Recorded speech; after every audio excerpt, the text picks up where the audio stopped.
Hello makeup ब्युटीज, कसे आहात तुम्ही सगळे?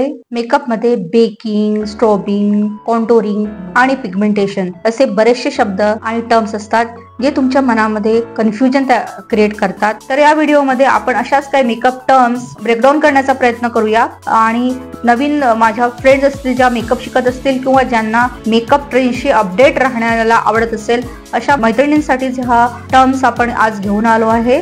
त्याचा खरा अर्थ काय आहे हे स्पष्टीकरणासहित तुम्हाला मी आज सांगणार आहे. तर सुरुवात करूया आणि समजून घेऊया. नमस्कार, मी प्रणाली, certified makeup artist, beauty content creator आणि क्वालिफाईड इन कॉस्मेटिक सायन्स. स्वागत आहे तुमचं आपल्या चॅनलवर. फ्रेंड्स, आता आपण मेकअप टर्मिनॉलॉजीला च्या टर्म्सला समजून घेण्याचा प्रयत्न करूया.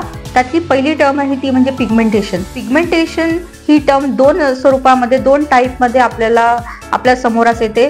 पहिल्या टाईपमध्ये म्हणजे स्किन डिस्कलरेशन जे आपल्या स्किनवर होते, तुम्ही इथे पिक्चरमध्ये बघू शकता आहे. डिस्कलरेशनला सुद्धा पिगमेंटेशन म्हणतात. आपल्या स्किनवर डार्क ब्राऊन किंवा व्हाईट पॅचेस असतात किंवा कधी कधी रेडनेस सुद्धा आपल्या फेसवर येतं, तर या टर्मला पिगमेंटेशन असं म्हणतात. तर फ्रेंड्स, दुसरा टाईप जो आहे पिगमेंटेशनचा तो म्हणजे कलरशी रिलेटेड असा हा पिगमेंटेशनचा प्रकार आहे. जेव्हा तुम्ही एखादं कलर पॅलेट घेता, आता हे तुम्ही बघू शकता, हे स्मॉल कलर पॅलेट आहे. Can you see? हे जे कलर पॅलेट आहे यातला मी माझ्या फिंगर्सवर हे दोन्ही कलर घेते आहे आणि मी माझ्या हँड्सवर जेव्हा हे स्वाईप करते तेव्हा या कलर्सचा, दोन्ही कलरचा जो इंटेन्सिटी किती आहे त्याला दुसरा शब्द आहे तो म्हणजे कलर पे ऑफ. तो पे ऑफ काय आहे किंवा त्याचं पिगमेंटेशन कसं दिसतंय तुम्हाला, कॅन यू सी? त्याला पिगमेंटेशन असे म्हणतात आणि त्यालाच दुसरा शब्द आहे तो म्हणजे कलर पे ऑफ. टर्म्स मधली सेकंड जो पॉइंट आहे तो म्हणजे हिटिंग पॅन. आता हिटिंग पॅन म्हणजे काय आहे? हे जेव्हा मी ओपन करते तेव्हा तुम्हाला दिसतं की या बॉक्समध्ये किंवा या कंटेनरमध्ये हा तुम्हाला तळ दिसतोय, प्रोडक्ट संपलेला आहे आणि आतला जो तळ आहे तुम्हाला अगदी विजिबल आहे, म्हणतात हिटिंग पॅन. म्हणजे तुमचा प्रोडक्ट संपत आलेला आहे. तिसरा जो प्रकार आहे तो म्हणजे प्रोडक्टला डिफ्यूज करणे. ही टर्म सुद्धा फार नवीन आहे, लोकांना कन्फ्यूज करणारी आहे. प्रोडक्टला डिफ्युजिंग करणे म्हणजे काय? आता मी हा एक स्मॉल ब्रश घेतला आहे आणि मी या ब्रशवर हा सिंगल प्रोडक्ट घेते. पहिले हा मी माझ्या आईजवर सिंगल प्रोडक्ट अप्लाय करते आहे आणि व्यवस्थित तो प्रोडक्ट डिफ्यूज करते आहे. सिंगल प्रोडक्टला आपण जेव्हा अप्लाय करतो आणि त्याला प्लेस करतो आयलिडवर आणि त्याला डिफ्यूज करतो. डिफ्यूज करणे म्हणजे पसरवणे. सिंगल कलर्सला जेव्हा तुम्ही एका पर्टिक्युलर एरियावर पसरवता, नॉट युझिंग सेकंड कलर, त्या प्रोसेसला डिफ्यूज करणे असे म्हणतात. आता यातलाच दुसरा प्रकार आहे तो म्हणजे ब्लेंडिंग. प्रोडक्टला ब्लेंडिंग करणे. आता सेमच मगाशी मी कुठला घेतला होता, हा वरचा कलर घेतला होता. आता मी हा खालचा ब्राऊन कलर घेते आहे. जेव्हा तुम्ही दोन वेगवेगळ्या कलर्सला एका ठिकाणी प्लेस करून त्याला ब्लेंड करतात, पसरवतात, जेणेकरून आपल्याला एकसारखा कलर दिसतो, कलर व्हेरिएशन दिसत नाही. त्याचबरोबर आपल्याला एक स्मूथ ट्रान्झिशन दिसतंय. तुम्ही बघू शकता हे माझ्या डोळ्यांवर एक स्मूथ दोन्ही कलर अप्लाय केलेला आहे, पण जे कलरचं ट्रान्झिशन जे आहे ते अगदी स्मूथ दिसत आहे. दोन्ही कलर असे वेगवेगळे दिसत नाही, ते एकच दिसतात आहे. या स्मूथ ट्रान्झिशनला एक ब्लेंड करणं असं म्हणतात. फ्रेंड्स, आता पाचवी टर्म आहे ती म्हणजे बेकिंग. आता बेकिंग म्हणजे केक बेक करणे असे नव्हे बरं का. मेकअप मध्ये बेकिंग ही टर्म फार जुनी आहे आणि खूप इम्पॉर्टंट अशी ही टर्म आहे. लोकांना ही मोस्टली कन्फ्यूज करणारी आहे. बेकिंग म्हणजे काय? Mostly baking he term under the I जेव्हा आपण फाउंडेशन, कन्सिलर जेव्हा लावतो ते व्यवस्थित सेट करायसाठी किंवा त्यावर कुठल्याच प्रकारच्या क्रिजेस किंवा लाईन्स नाही पडल्या पाहिजे यासाठी त्यांचा असा जाडसर थर अप्लाय केला जातो. Can you see? Under the eye. कारण अंडर द आय इथे जे टिश्यू असतात किंवा मसल्स असतात ते खूप ड्राय असतात, त्यामुळे तिथे फाउंडेशन आणि कन्सिलर लावल्यानंतर लगेचच क्रिजेस पडतात. ते क्रिजेस पडायला नाही पाहिजे म्हणून तिथे कॉम्पॅक्ट पावडरचा किंवा लूज पावडरचा एक थिक असा थर लेअर अप्लाय केली जाते काही 1-2 मिनिटांसाठी. त्या वेळेमध्ये तुम्ही इतर रेस्ट ऑफ द मेकअप पण करू शकता आणि आफ्टर काही वेळानंतर ती तुम्ही तुमच्या फ्लफी ब्रशनी ते रिमूव्ह करून टाकायची. त्याने काय होतं? क्रिजिंग होत नाही, प्रोडक्ट छान सेट होतो. बघू शकता तुम्ही. म्हणजे जेवढा आवश्यक प्रोडक्ट आहे तेवढाच तो तिथे जाऊन बसतो आणि बाकीचा तो रिमूव्ह करून टाकायचा. बघू शकताय लगेचच इफेक्ट दिसतोय. तर या प्रोसेसला बेकिंग असे म्हणतात. फ्रेंड्स, आता आपली 6वी मेकअप टर्म आहे ती म्हणजे क्रिझिंग.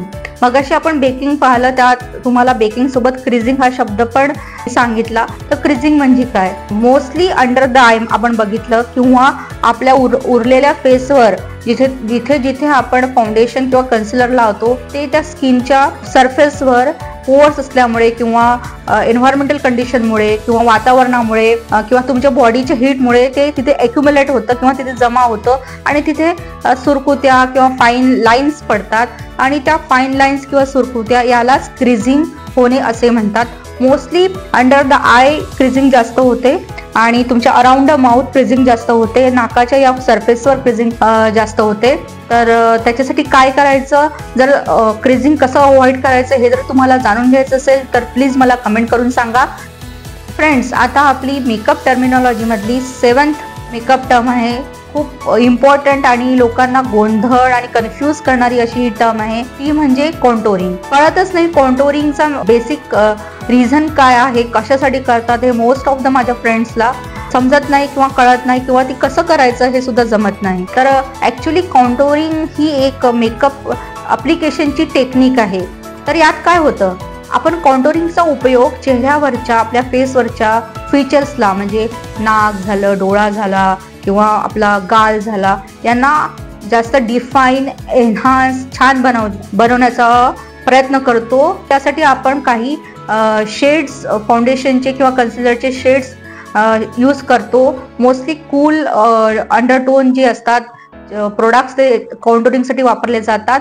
तर त्यांना छान भासवण्याचा आपण एक प्रयत्न करतो. तर फ्रेंड्स, याच टेक्निकला कॉन्टोरिंग असे म्हणतात. जेव्हा आपण कॉन्टोरिंग मोस्टली तुम्ही बघू शकता या पिक्चरमध्ये, मोस्टली आपण आपल्या कपाळावर, नाकावर, ओठांवर आणि चिक बोनवर करतो. एक शार्प आणि चिझल्ड असा लुक येण्यासाठी आपण मोस्टली कॉन्टोरिंग करतो.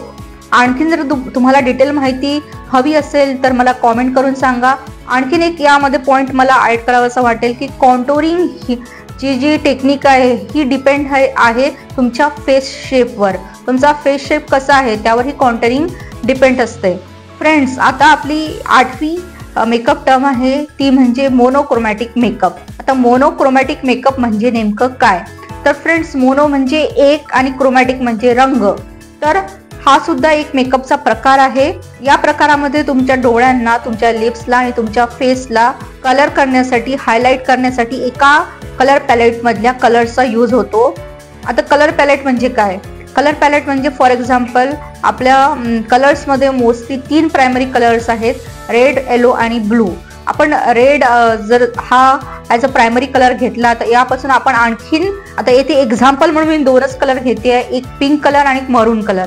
तर पिंक कलर हा क्रिएट करता येतो आपल्याला बाय त्याच्यामध्ये व्हाईट कलर ॲड करून. व्हाईट कलरचं पर्सेंटेज रेड कलरपेक्षा कमी असतं, त्यामुळे तुम्हाला तो पिंक कलर दिसतो. आणि मरून कलर हा बनतो ब्लॅक हा कलर ॲड करून. तर ही जी रेड, पिंक आणि मरून ही जी आहे एका कलर पॅलेट मधले कलर्स आहे, त्यालाच मोनोक्रोमॅटिक म्हणतात किंवा मोनोक्रोमॅटिक कलर पॅलेट म्हणतात. तुम्ही इथे बघू शकता आहे, कॅन यू सी. असंच दुसरं एक्झाम्पल म्हणजे पिवळा colour, yellow colour. Yellow colour सुद्धा हा प्रायमरी कलर आहे. येलो कलर मध्ये तुम्ही जर व्हाईट कलर मिक्स केला तर तुम्हाला पेल येलो किंवा क्रीम येलो असा शेड मिळेल. आणि दुसरा म्हणजे जर त्यामध्ये तुम्ही ब्लॅक टाकला येलो मध्ये तर ब्लॅक कलरच्या पर्सेंटेजनुसार येलो कलर हा ग्रीनिश शेडकडे ट्रान्सफर होईल. पण हे डिपेंड आहे ब्लॅकचं पर्सेंटेज किती आहे.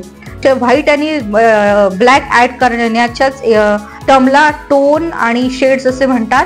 मोनोक्रोमॅटिक मेकअप म्हणजे एकाच कलर पॅलेटमध्ये यूज करणारे कलर्स वापरले जातात मेकअप करायसाठी. फ्रेंड्स, आता मेकअप टर्मिनॉलॉजी मधला 9वा पॉइंट आहे डुई मेकअप. म्हणजे ही सुद्धा एक मेकअप ॲप्लिकेशन टेक्निक आहे. या मेकअप टेक्निकमध्ये तुमची स्किन मेकअप केल्यानंतर जास्त हायड्रेटेड, ग्लोई, चमकदार आणि फ्रेश दिसते. कारण त्यामध्ये यूज करणारे जे प्रोडक्ट्स असतात ते मोस्टली लिक्विड फॉर्ममध्ये किंवा क्रीमी फॉर्ममध्ये किंवा ऑइल बेस असतात.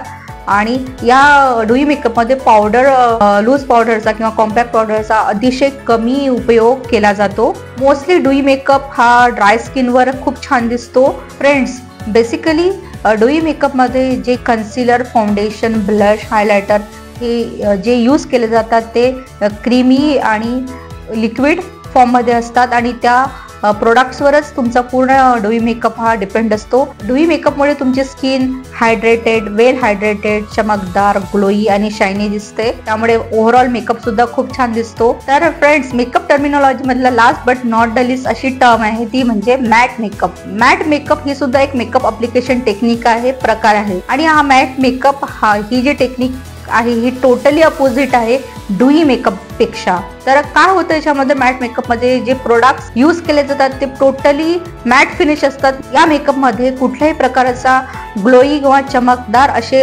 इन्ग्रेडियंट्स नसतात. ते तुमच्या स्किनला, तुमच्या मेकअपला एक पूर्ण मॅट फिनिश देतात, वेल्वेटी फिनिश देतात. मॅट फिनिश प्रोडक्ट्स मध्ये ऑइल कंटेंट किंवा क्रीमी कंटेंट फार कमी प्रमाणात यूज केले जातात आणि त्यामुळे तो एकदम वेल्वेटी किंवा ब्रश मेकअप सारखा दिसतो. मोस्टली मॅट मेकअप हा ऑइली स्किन टाईप वाल्यांसाठी फार छान आहे. मेकअप सुद्धा जास्त काळ टिकतो. तर फ्रेंड्स, ह्या काही मेकअप टर्मिनॉलॉजीच्या टर्म्स आहे ज्या मी अतिशय सोप्या भाषेमध्ये एक्सप्लेन करण्याचा प्रयत्न केला आहे. त्यामुळे तुम्हाला ह्या टर्म समजून घेताना काहीही प्रॉब्लेम येणार नाही. अगदी इझिली तुम्ही ते समजू शकाल. तर फ्रेंड्स, ह्या मेकअप टर्म्सचा तुम्हाला खरा आणि स्पष्ट अर्थ नक्कीच समजला असेल. तुम्हाला पण आणखीन काही मेकअप टर्म्स जर कन्फ्युजन करत असाल तर मला ते कमेंट करून सांगा. मी तुम्हाला ते एक्सप्लेन करून सांगेल. व्हिडिओ संपूर्ण पाहण्यासाठी खूप खूप धन्यवाद. व्हिडिओ आवडल्यास लाईक करा, शेअर करा, कॉमेंट करा आणि आपल्या चॅनलला सबस्क्राईब करा. फ्रेंड्स, सबस्क्राईब करणं हे तुमच्यासाठी फार छोटी गोष्ट आहे, पण माझ्यासाठी it means a lot to me. तर पटकन सबस्क्राईब करा आणि पुन्हा भेटूच नवीन व्हिडिओत, नवीन टॉपिक सोबत. Good bye.